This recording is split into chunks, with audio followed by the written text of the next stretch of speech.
Welcome to the Flourishing Edge, the podcast where we share weekly tips on making flourishing your competitive edge.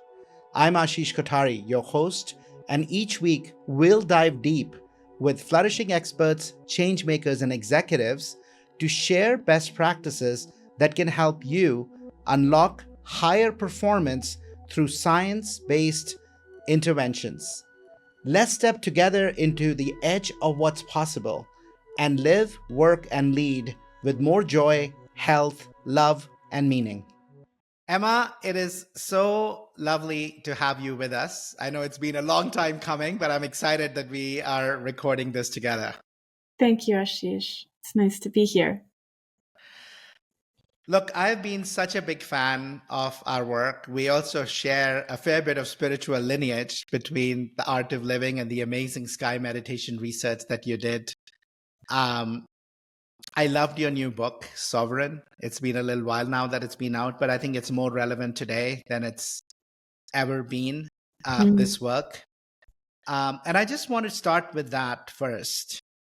Tell me a little bit about Sovereign.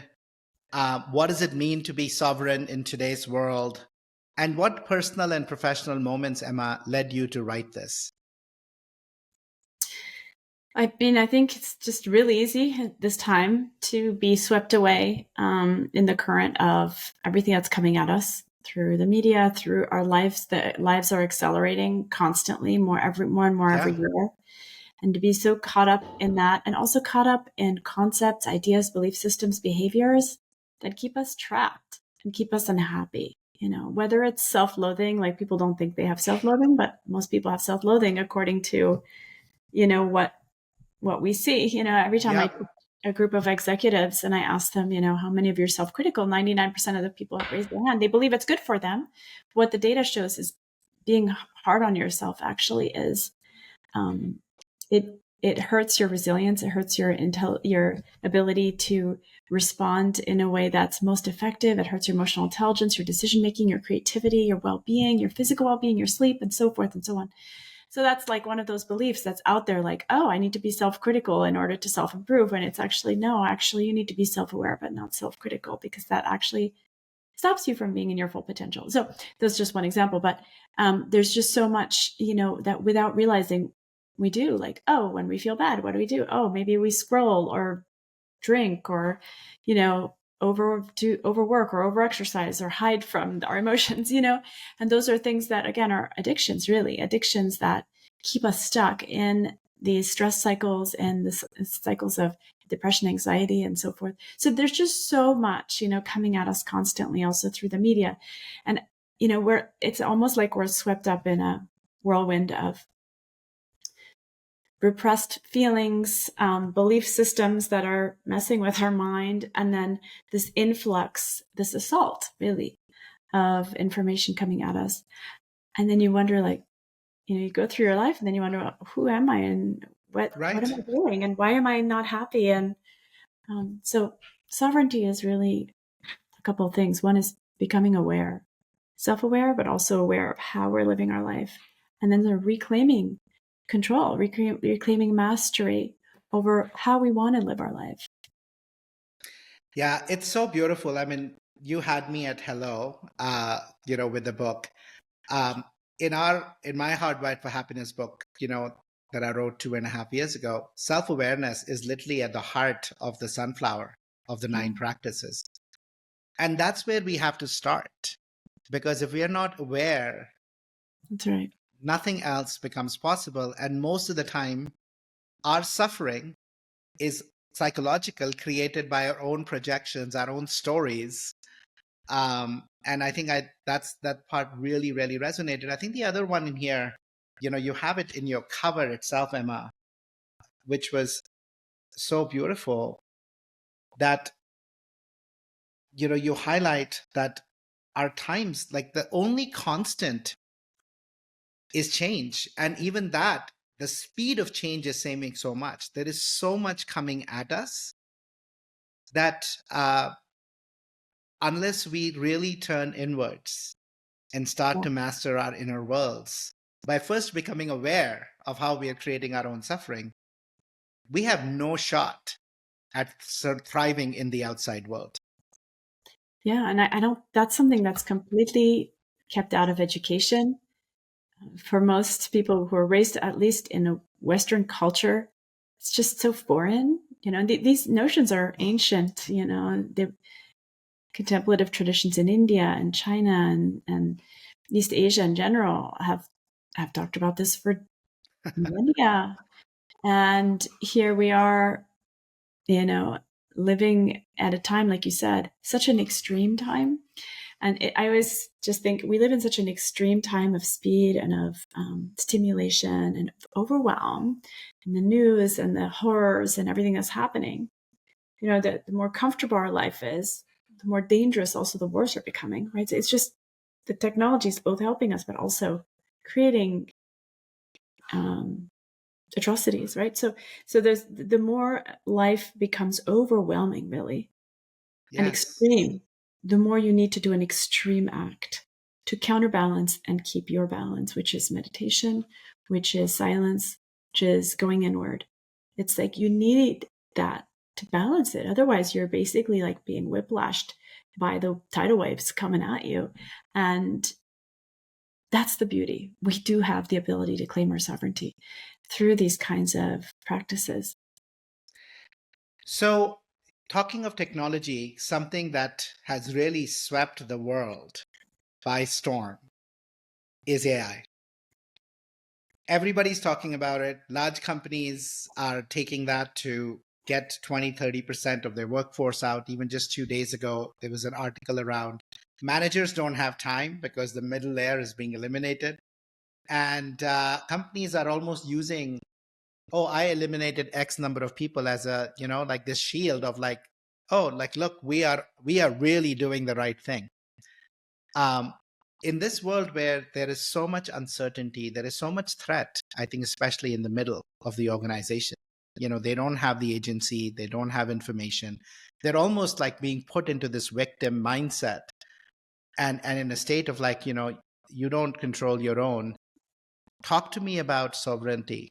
Talk to me about how these practices that you talk about, cultivating stillness, wisdom, mindfulness, can be so critical for humans as we shape the direction of AI.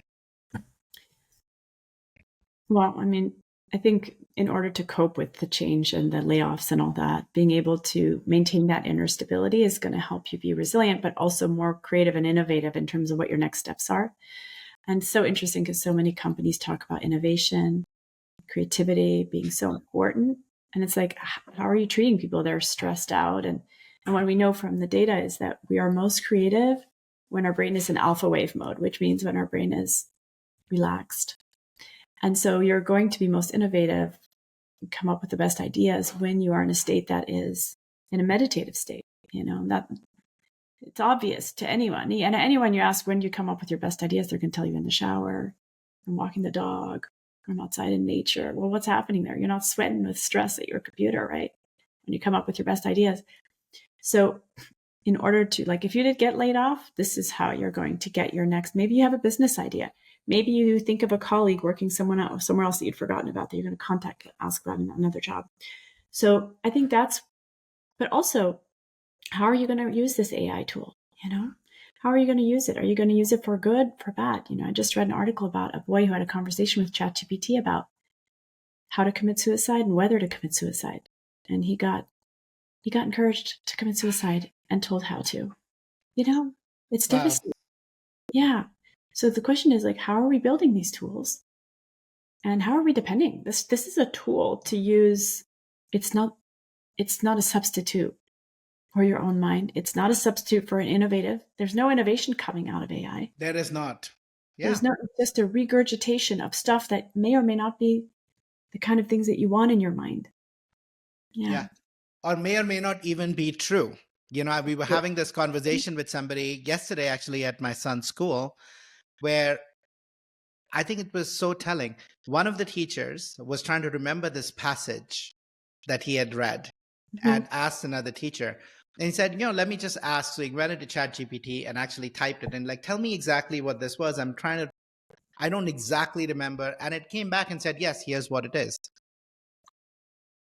It was, and it wasn't, right? So it kind of remembered the kind of rough story, but the out ending was completely like it was not. But to somebody who doesn't know it, would take that and believe that, right? Would take that and believe that. And I think this is where I think the danger is. My son, to talk about 2 days ago, he's 15, showed me this video of one of the tennis players, Medvedev, like you'd believe it, taking this at the US Open, taking the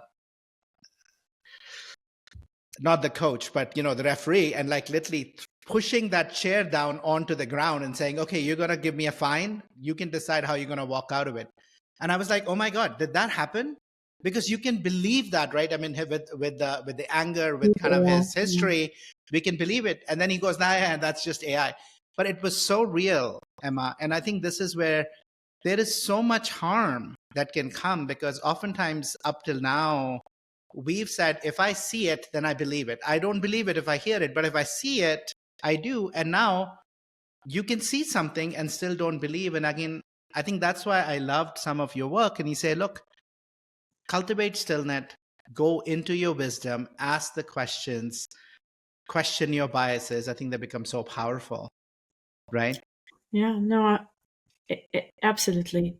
And it's interesting because I think these old wisdom traditions out of India, out of East Asia, they tell you, question what you see even before AI, right? Like, is this a dream? Is this real? Is this the ultimate reality? And in a way, these deep fake videos or whatever they're called, everything. It's like, well, what I see on the news, was that just created?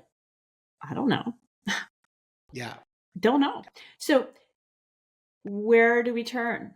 And in a world like that, it is all the more important to tune into your own knowing and intuition. We're wired for intuition. It's something that has been programmed out of us because schooling is only focused on the rational, the logical, hardly on creativity, which is a form of intuition. Creativity is intuition. I mean, absolutely.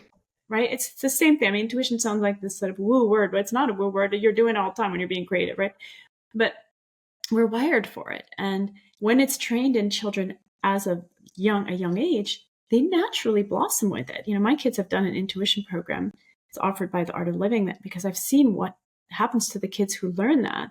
I mean, I know a 24-year-old, she's now helped find 3 missing people with just going into meditation, and because she's had this training done. And my own kids have done the program. I was like, okay, let me just see what happens. My youngest son, he knows what's going on. If it's behind us, you put something behind his head, or you blindfold him, he could do things that you would think, oh, what is this? Like some kind of circus trick? It's not. It's not. We're wired for this. But we are taught that we are only supposed to use our rational mind. And then you're taught, just believe what's told to you. Okay, so then you're completely taken out of your own sovereign knowing, your own sovereign intuition, your own insight, your own feeling of what's right, what's wrong. Instead, you're told, believe what you're told and only think this way. Well, that's problematic, especially now in the world of AI and I don't know what's real anymore. I don't know what's good anymore. You have to have your internal compass. And that's the beauty of these practices that we're talking about. So let's get into them. This notion of knowing, trust your knowing, and question your beliefs. This was the reason why I was also so drawn to Eastern traditions. In fact, one of the things that fully convinced me, I did a 10-day silent meditation. I did Vipassana. And I love what they start with. This experience is your experience. Don't trust anything because somebody says the Buddha said it or the teacher said it. The only thing you should believe is your experience. Tune into that. Be with that. Somebody else's retreat experience is theirs. The teacher's is theirs. Your teaching is yours. So let's go in. You highlight 6 different moves, 6 different set of tools, right? Really, to be able to cultivate our sovereignty. And I want to start with this intuition first. Yeah. Because we were just talking about me. about this. Talk to me a little bit and share with our leaders what are some ways in which we can really start to tune into that? What's the research behind the gut brain connection? And how can we start to listen to those signals in this increasingly noisy world? Well, like we were just sharing, we've been taught to be rational, which is great, but rationality is a tool, right? How do you come up with your best ideas? I'll share the story of Lynn Tilton, who's the owner of the largest woman-owned business in America, an amazing woman. And she worked on Wall Street in the 80s, and then in her 30s, she was done. She'd made enough money. She was going to move to Florida with her daughter. And kind of maybe that was going to be it. And then she had this moment of insight or an intuition or a dream. Her father came to her. He had deceased when she was a teenager, and they had experienced what it was like to have the main breadwinner to pass away, the stress of that on the family. And he came to her and said, "This is not what I had in mind for you. Go ahead and there was something else, for you to do here." And so she got this intuition. And then so she decided, okay, she was going to help families not experience losing a breadwinner the way her family had experienced. And so she bought companies that had been left for dead, that consulting companies had abandoned. And she brought them back to life, like companies we know, like Styla Makeup, for example, or other. And they diverse, like a helicopter company and a paper factory and this and that.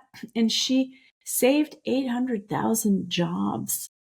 At one point, she was a CEO for many of these companies at the same time, bringing them back to life, which is itself an act of genius, especially because they had been given up for, and she made billions of dollars.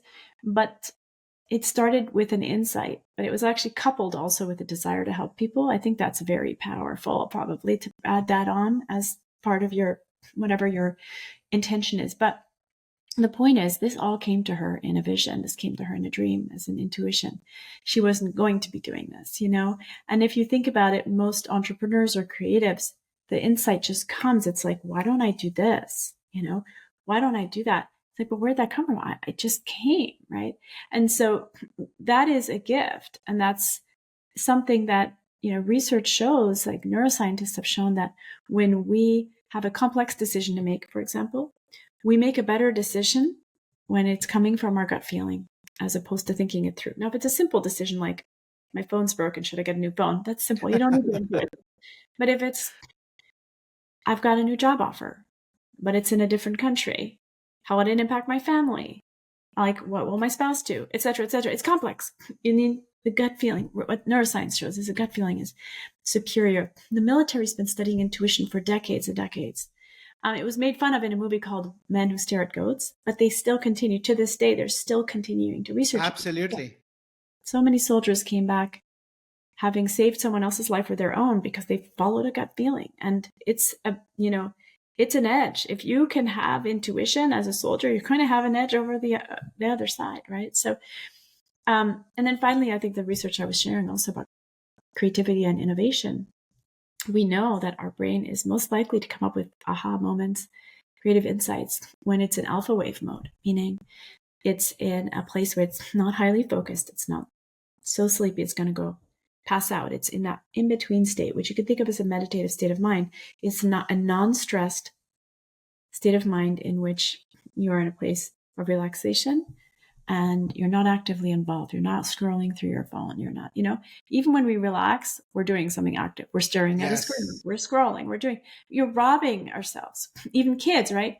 Kids are the most creative beings on the planet. You used to sit in the back of the car and stare out the window and daydream as a kid. Well, now you've got screens built into your back, the front, your parents' seats. Just stare at the screen. I mean, we're robbing ourselves and our children. And research shows there's been a creativity crisis in schools over the last 20 years. Creativity has dramatically declined. Well, these are the people who are going to be running the world later. What about their intuition? What about their creativity, right? Don't we need that? Sovereignty is reclaiming your right to access your own intuition, understanding what that even means, and accessing it. And that when you can, not to say that you disregard rationality, of course not. Rationality is a tool, but innovation is what's going to give you the insight or the ideas for what to do next and what might be best. You know, the story you shared reminded me of this book that I just read last weekend called Everybody Matters by Bob Chapman, where he talks about Barry Wehmiller, a highly capital intensive construction company, right? They make capital equipment. But when he's asked, what does your company do? He answers, we build people. Yeah. And the interview said, and how do you measure success? And he says, based on the lives we touch. This is a company that is $3.5 billion, 16% year-over-year internal shareholder value growth, higher than any S&P or any other index, over 30 plus years, through the ups and the downs. It's a 200 plus company, 200 plus year old company. They focus on people because it's the right thing to do, not because it drives profits, because it's the right thing to do. Yes, the profits show up and they outperform because they are able to put people who have been lied to, fired, betrayed, not seen, treated as cogs in the wheel, and they make them safe. They build trust. They infuse meaning. They give them autonomy and flexibility. Your voice matters. And then through that, help them. He doesn't use those words, but I think that's what he's doing. And I'm making the connection here, Emma. He's helping put them into more intuitive states, spaces that allow them to be intuitive, creative, and come up with ideas that has driven. They've bought 80 plus companies, Emma. That's how they've grown. And in every company, they instill this way of being that nobody believes initially, but he has patience. And he's like, I'm not going to expect somebody who's been lied to 4 times to trust what I'm saying, that this is the way we run it. And that's what that story reminded me of. And around, he did it to save lives. He did it to transform lives. And I think it's beautiful. And I think intuition is the way to go. And today, every company I think about, at least the larger ones, we're trying to fill up space. We get little productivity. We want to get rid of people so that we can fill up those who are left with even more. Versus creating space for stillness, creating space for deep work, giving them environments where they can be, in these states that you're highlighting, to tap into their intuition. What a big miss. Yeah, absolutely. And I mean, research shows, and I teach this in the relationships chapter of the book, but also at the Yale School of Management. Like, the research shows that leaders who lead in this way do better, are happier, their employees are happier, their employees' families are happier, their bottom line is bigger, as you described. It is the future of work. I mean, I always think, like, why is it that kids don't want to go to school? Like, why wouldn't you want to go to school? Shouldn't it be super fun and amazing? Why do people not want to go to work? Shouldn't it be fun and amazing to go to work? Shouldn't there be people there that you care about? Shouldn't there be a sense of freedom and happiness and creativity, like you said? Why not? It doesn't make any sense for kids to think school is hell and the work is hell. Like, it doesn't have to be that way. And what the research shows is leaders who lead in a way where they make people feel happier and seen and heard and valued, their business thrives. It is the future, and everyone else is going to tank. But it just always shocks me how many companies, especially tech companies in Silicon Valley, are just driving their people. Absolutely. And I'm like, if you think you're successful now, how much more successful would you be if you actually took care of people? Yeah. So let's go there next. Sovereign relationships is another one of your chapters in your book. You've highlighted, obviously, the research. We've all seen it. So if you're a leader, right, you might be a VP, a director, or a senior director, and you're like, you know what, I want to lead differently. I want to really lead with deeper relationships. What might be 2 or 3 moves they can make, Emma, that helps them bring the magic of sovereignty to their teams and to their workplaces? This conversation is brought to you by Happiness Squad, where we help leaders build new mindsets, new habits, and transform their ways of working to truly flourish. If you're ready to unleash the untapped human potential in your organization and operate at your best, come visit us at happiness.squad.com and start your journey today. The first thing to do is they have to become, like we were saying earlier, self-aware. So you want to treat others better, then you should meditate. You need to spend time alone and quiet. Because if you're constantly reactive, you actually don't know how you're responding to people. And then if you're surprised about how they feel around you, well, it's because you don't have that self-awareness. So the most important thing, if you want to have better relationships with others, is have that relationship with yourself where you're meditating daily, in whatever capacity. Like if there's a lot of anxiety, for me, sitting down and doing mindfulness when I had a lot of anxiety was not an option. That was just not going to work for me. But so I learned the sky breath meditation, the breathing meditation that helped me calm my nervous system and then be able to meditate. So find the shoe that fits. That's number one, right? So, the second aspect is once you've done that, then can you help people feel seen, heard, valued, and appreciated? That's all anybody wants. That's what everybody wants. It's so simple. The question is, well, how do you do that? I often think like, okay, so, how do companies command loyalty? Usually it's money and benefits, right? Yep. And so you're like, okay, so what if the company next door offers you more? Can they buy your loyalty? Yep. Right? So is that loyalty? That's not loyalty, right? But then if you think about a mentor who was there for you at some point, whether it was in your youth or your young adulthood or your early professional life, they were there for you at no benefit to themselves. They just saw the best in you and they wanted the best for you. If you could think of that person, if they called you right now or you were in the middle of something really important, would you immediately take their call? And if they sent you a message saying something urgent is happening, please call me, would you immediately call them? Yeah, that's loyalty. Did that person pay you anything? Probably not. But they gave you everything you needed. They saw you and cared for you, for who you are. And they, at no benefit to themselves, they wanted the best for you. That is something no money can buy. And that is something you never forget in another person. And that loyalty stays forever. That's loyalty. And somewhere along the lines, it's been just completely lost in the modern workplace. Yeah. One, the need to be valued, being valued by your boss and by your company in the research I was doing at McKinsey showed up as the top two things, way above money and others that people value. Right? Was what? The need to? The feeling valued by your boss and by your company. That's right. Being valued, being seen. That's right. Right? I matter. That's right. That's it.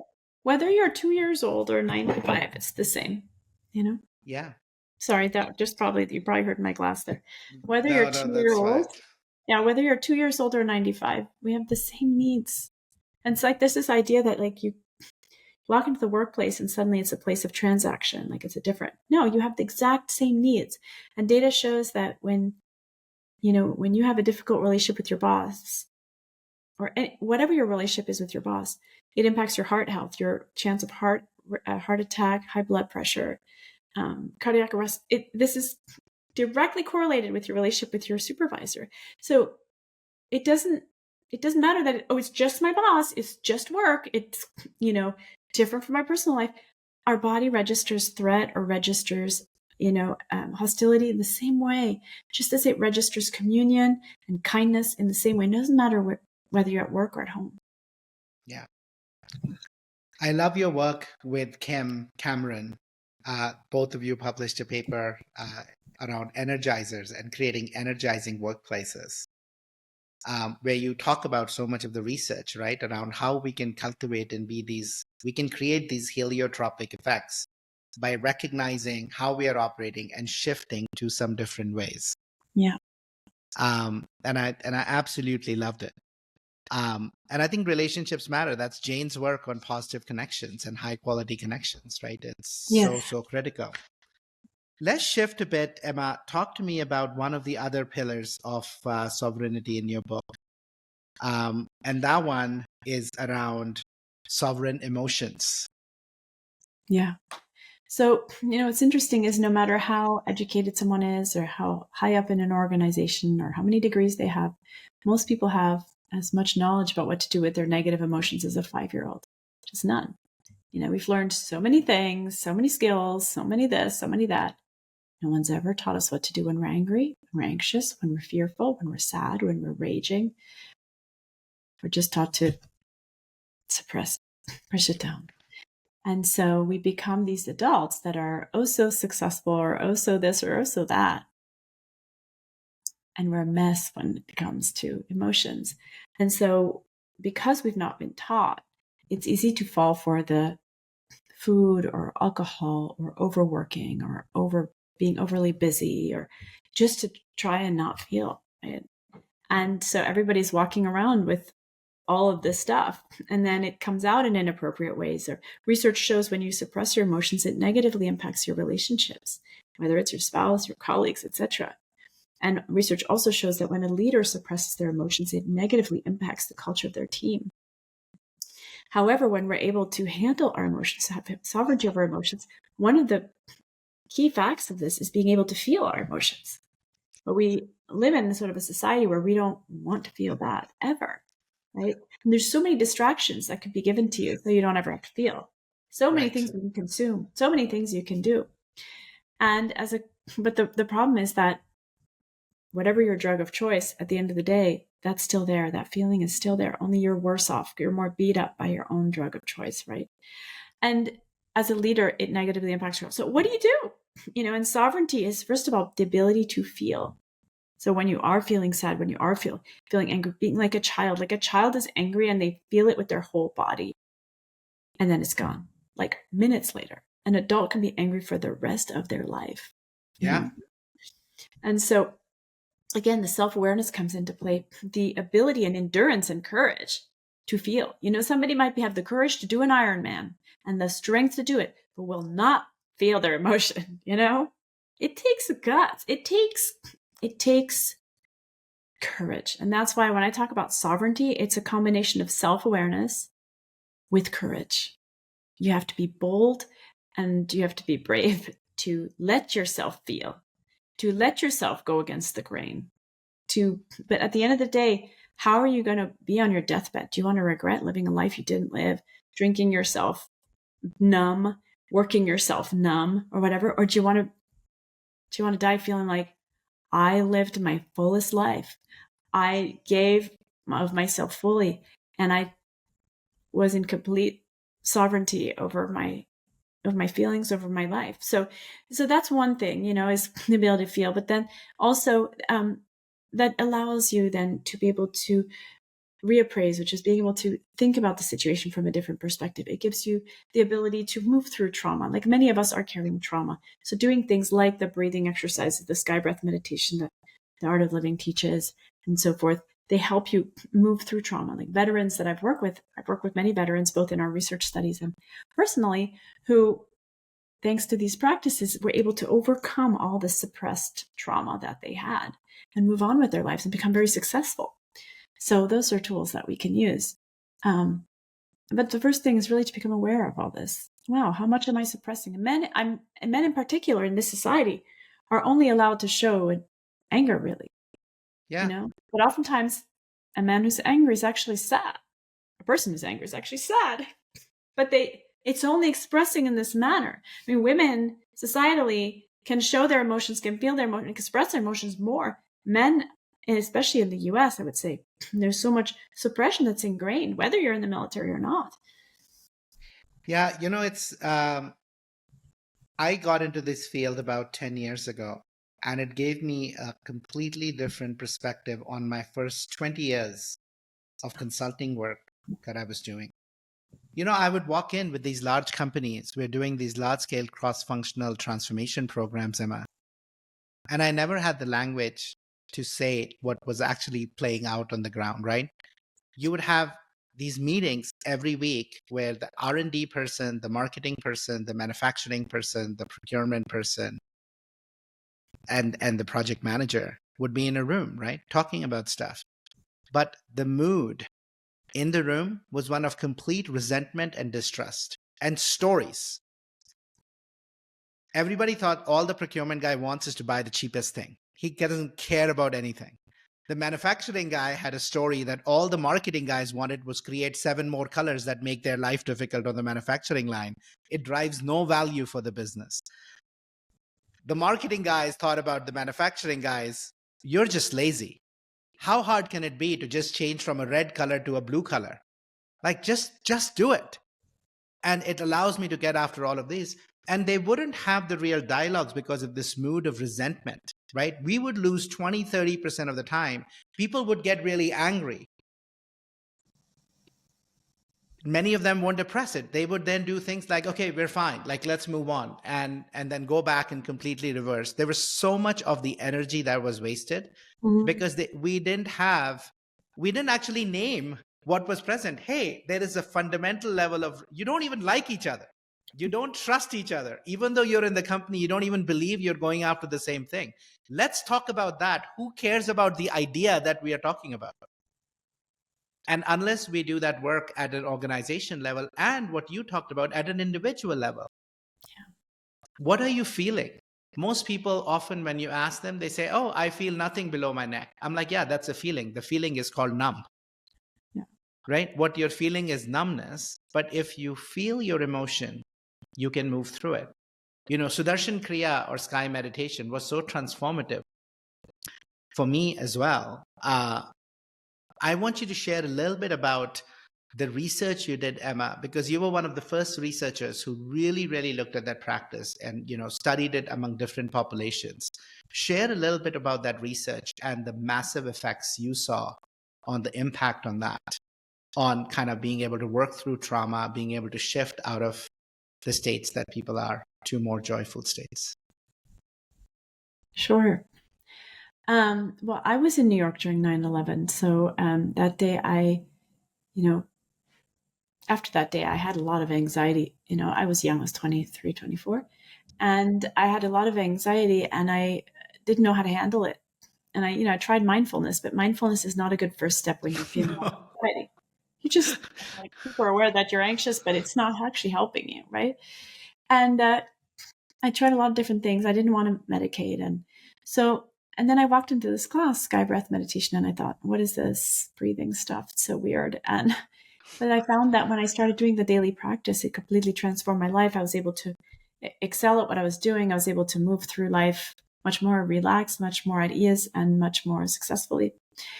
And I thought, this is so interesting. It gave me sovereignty over that experience. And to this day, I still practice daily.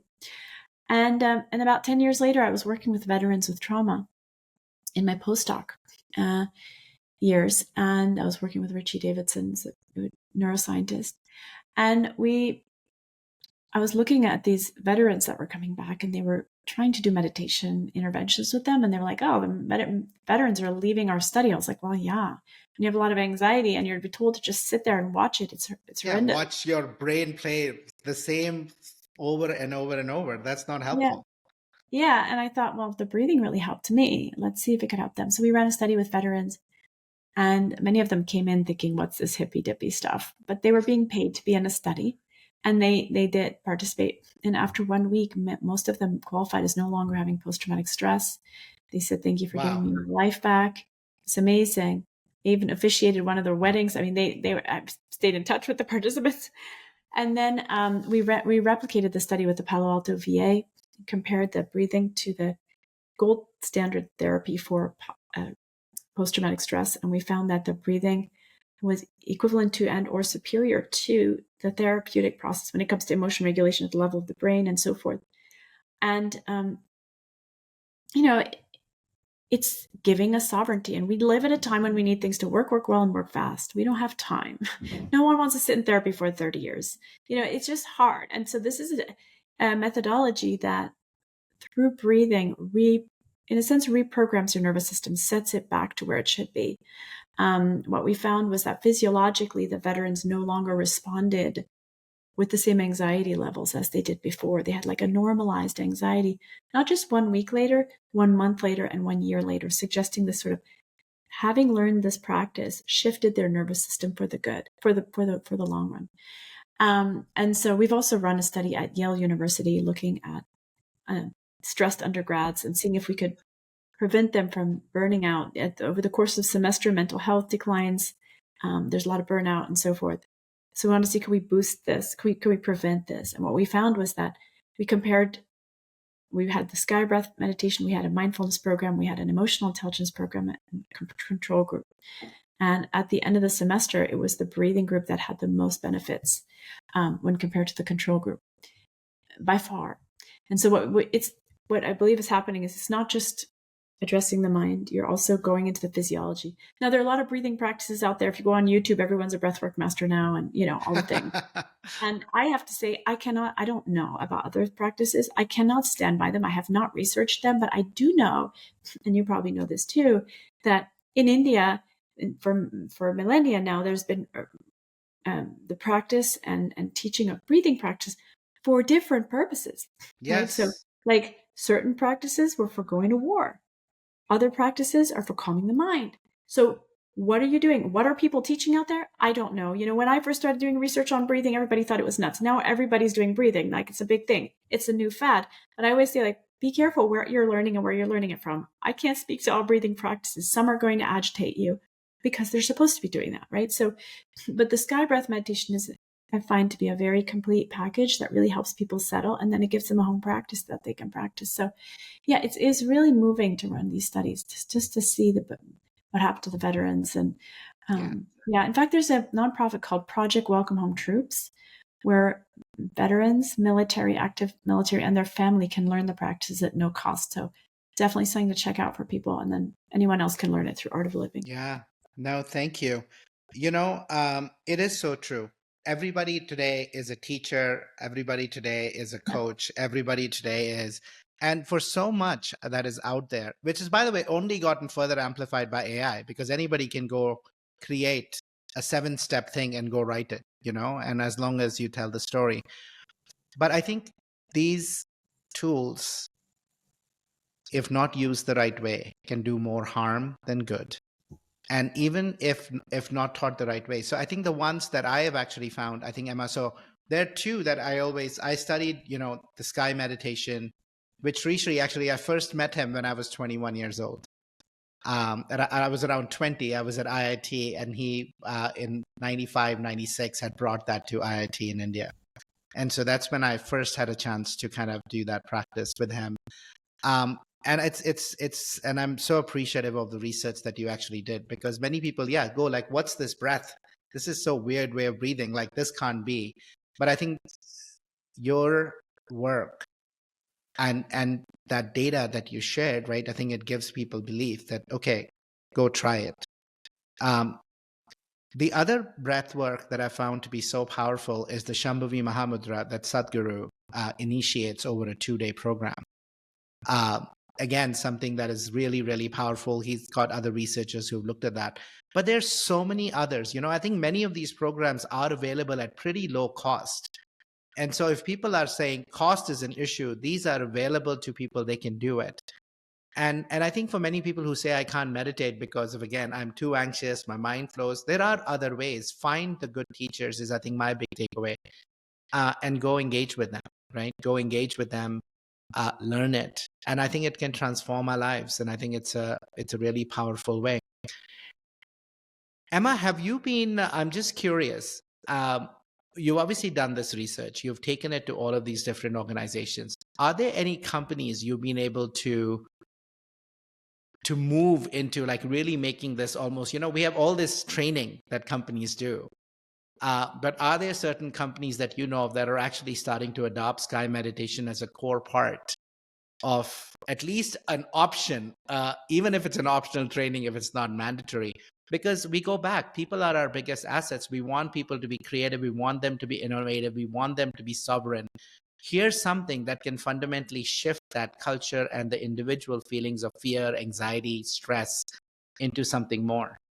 And so I'm curious if you're seeing this happen in the workplace. There are companies that are adopting this program as part of their training. And the ones that I know, there's a couple of companies where I know that they have their entire staff do it. And they are very successful. Makes sense. You take good care of your people. You help them show up at their best. You help them release stress and feel better. you support them in doing that. It's not just lip service. So much of the like corporate wellness stuff is lip service, Absolutely. and PR in a way. But those companies do really, really well. I mean, really well. So look, just keeping an eye on time, I want to ask you, I want to end with this question, Emma. You're one who truly, lives, breathes this work.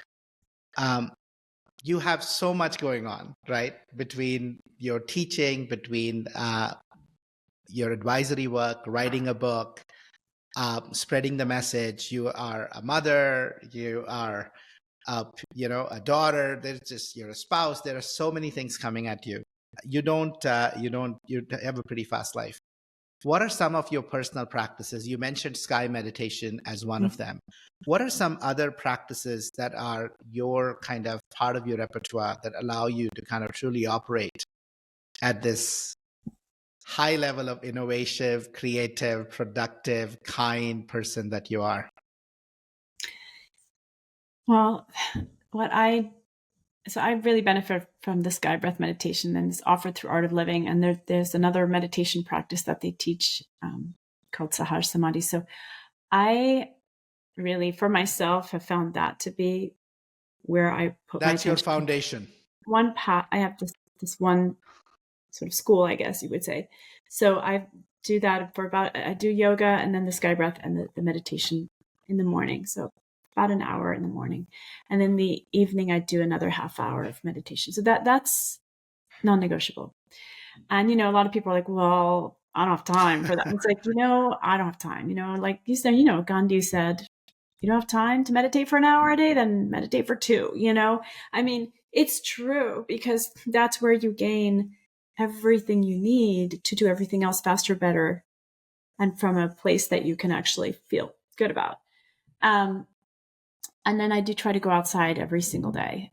As I even have green all around me. Like I know about the data on nature, but I also myself feel such a need for that. And I think we live in these little boxes inside a little room with no light. And it's, then we wonder, why am I down? Why do I not have perspective? Why am I, so I try to go outside, even if I'm in a city or wherever I am, just go outside and walk every day.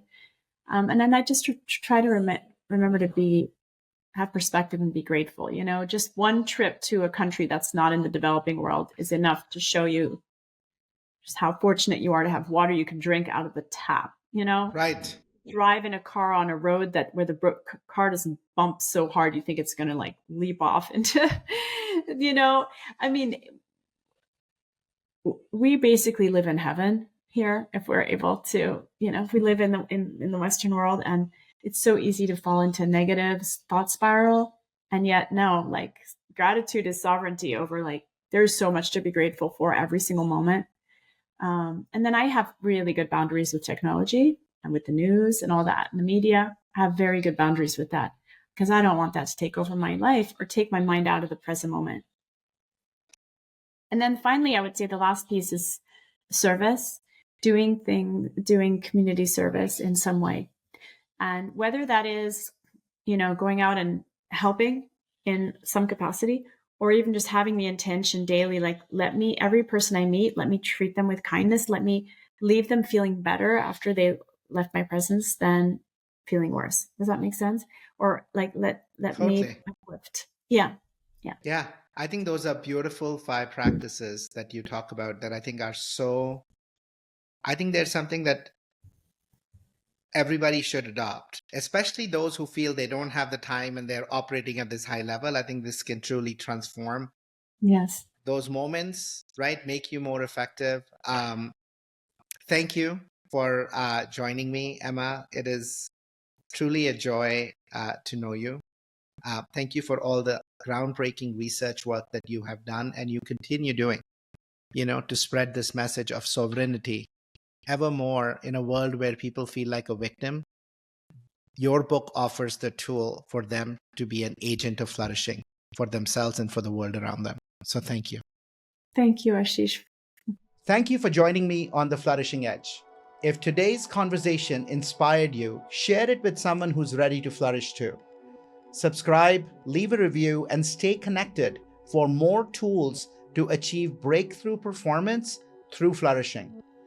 Until next time, keep learning, practicing, and growing into your fullest potential.